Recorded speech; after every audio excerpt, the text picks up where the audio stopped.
What's up, Ego Hackers? Welcome to the C.S. Joseph Podcast. I'm your host, C.S. Joseph. Today's Acolyte question: how can ISFPs be effective leaders, right? How does that work? Well, there's a lot there. Ultimately, ISFPs, in a nutshell, just from the basic perspective of answering the question, when you get to the basics are hey, they're just using their aspirational form of their subconscious, their ENTJ subconscious, able to take charge as a result of that situation. And then because they've taken charge, they're able to find out the most effective way to solve problems or lead people towards an outcome or a specific goal. And that's what's really special about ISFPs when they aspire with their ENTJ subconscious. It's amazing. The thing is, though, why is this even a thing? Why does it happen? One thing I've noticed is that it actually comes from expert intuition trickster in its mastery form. ISFPs, in my opinion, are literally the most creative of all the types. The most creative. And by being the most creative of all the types, the reason why is because they stumble around on their creativity. They stumble around being aware of all possibility. Every single possibility that could possibly exist. Which basically becomes fuel for the engine of creativity. And creativity is awesome. It helps make the world beautiful, especially when you have an ENTP like me with expert sensing demon who kind of hates the world, hates reality. And I do. Because the world just is not comforting to my SI inferior. So I have a natural enmity between myself and the world. A natural enmity. But ISFPs are able to take that enmity and get rid of it, basically, or relieve it, or alleviate it, because ISFPs are consistently bringing beauty into the world, or at least exposing the beauty that is already in the world with their creativity. And they do this consistently. They do this consistently through their expert intuition trickster, where they just stumble their way upon possibilities. And once they find that possibility basically turns into reality right in front of them. And they see an entirely new opportunity to create and harness their creativity. Why does this matter? What does this have to do with leadership? Leadership is defined by a transferring of power.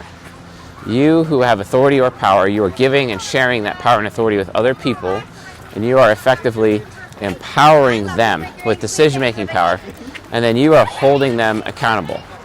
You are holding them responsible for that power, basically, which is awesome. It's awesome. The thing is, though, is that under the directed leadership of the ISFP, sometimes those people who have been empowered, they get stuck. And when they get stuck, they're not able to get to the specific outcome that the ISFP wants, right? That the ISFP is ultimately leading them towards. So what ends up happening is so much more. They utilize their expert intuition trickster to stumble on creative solutions, basically. And that creative solution basically ends up being how the ISFP leads people through their ENTJ subconscious, while drawing upon the power of expert intuition mastery in order to pull that off. I think this is incredible.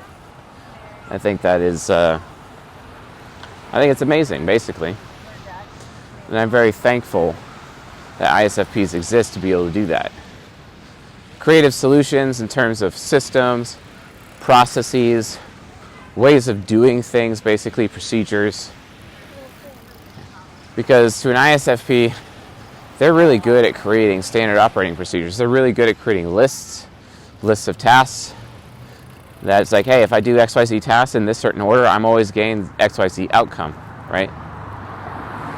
And sometimes when they're dealing with situations where they create those plans or those procedures for other people. Those specific people, they might get left behind, or they might be confused. When you're dealing with people, like, not everyone's the same person as the ISFP, so those procedures are created ultimately with the self in mind, the ISFP in mind, and as the ISFP projects itself onto other people, even with its ENTJ subconscious. But is that a bad thing? Is that a good thing? Well, it doesn't matter. Because when dealing with people have different archetypes, they have different types, different nurtures, different octograms, basically. So each person is going to have a different approach to the procedure that the ISFP is leading them down.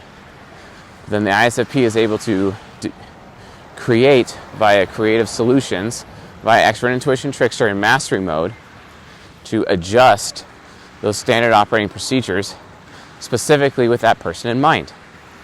This gives the ISFP the ultimate adaptability due to their trickster function going mastery mode in terms of leadership.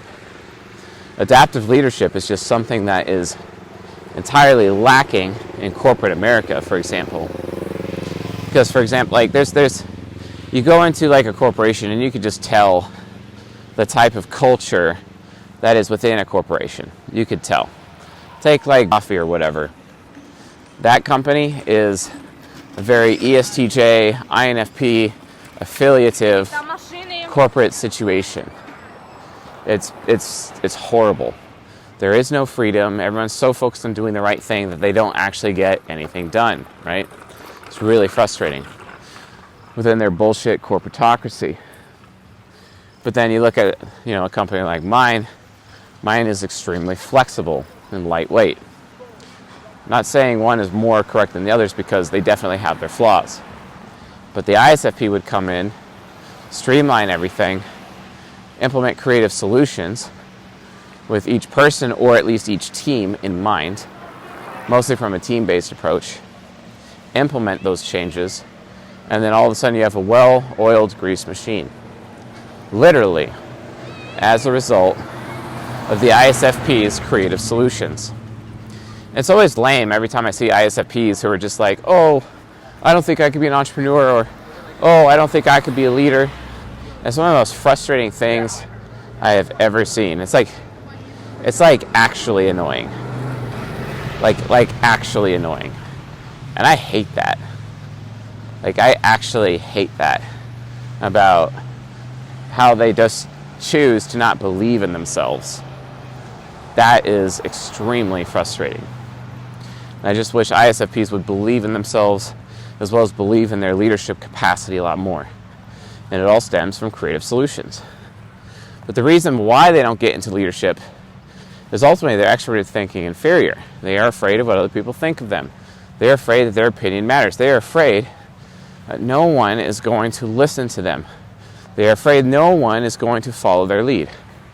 The thing is, though, is that their creative solutions, eventually, if they can just hang in there and be patient, they'll notice their solutions end up having a proven track record.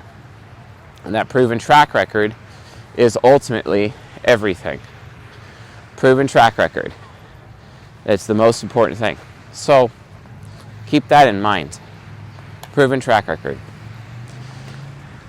And it all comes down to extroverted thinking inferior.